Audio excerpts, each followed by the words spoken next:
Pasalubong reveal naman tayo for today, guys! Ako nga pala si Nika, OFW dito sa Taiwan. Pero guys, wala nga tayo sa Taiwan ngayon dahil nakabakasyon tayo ngayon sa Pilipinas.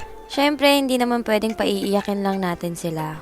Ito na yung pinaka-most exciting part kasi hindi na rin ako makapaghintay na ibigay ko yung kanilang mga pasalubong. Nakompleto na nga kami sa bahay kaya ngayon ko na din bubuksan ang aking mahiwagang maleta.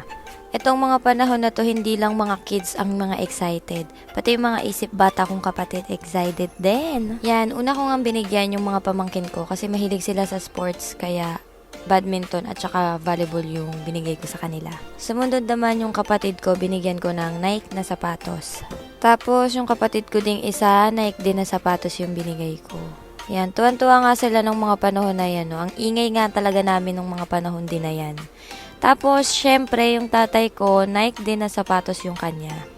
Yan, baka magtanong kayo guys, bakit wala sa box yung mga sapatos na binigay ko. Tinanggal ko talaga sa box guys.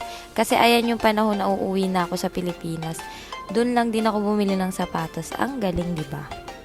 Ayan, pinakahuli kong binigyan ng sapatos yung kapatid ko. Tapos, yung girlfriend naman ng kapatid ko, binigyan ko ng bag. Yung mga pamangkin kong babae, binigyan ko din ng mini bag. Kasi bata pa lang yung mga pamangkin ko, talagang kikay na. Tapos, sumunod kong binigyan naman yung uncle ko. Naku, tuwan-tuwa nung nakita niya talaga yung relo. Kasi ayan talaga yung request niya sa akin. Diba ang bongga? Ang sarap magbigay sa family guys, lalo na pag makikita mo yung mga reaction nila. Sumunod naman na binigyan ko yung tatay ko ulit. Meron kasi akong biniling wallet sa kanya dahil request niya talaga din yun sa akin. Kaya naman, ayan, Father, your wish is my command. Kala mo talaga, genie. Tapos next ko namang binigyan guys, yung mga asawa ng kapatid ko, binigyan ko din sila ng wallet. Tapos ang pinakahuli kong binigyan guys ay yung panganay kong pamangkin. At yan, tuwang-tuwa na nga siya kasi nga ayan ang matagal ko ng pangako sa kanya, ang kanyang gaming laptop. Ayan guys, mahilig kasi siya sa mga online game at syempre nag-aaral kasi siyang mabuti kaya binilhan ko din siya ng ganyan. Ayan, kung mapapansin nyo guys, wala yung part na binigyan ko yung mama ko kasi tinabi ko na talaga yung pasalubong niya. Kaya nung mga panahon na yan ay hindi ko na naibigay sa kanya. At saka marami pa siyang mga magiging pasalubong sa akin sa mga susunod na araw.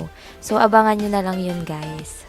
Marami-rami pa ang mga exciting na magaganap guys. And gusto ko din tong kuning opportunity na to para magpasalamat sa mga followers and viewers ko. Thank you so much guys!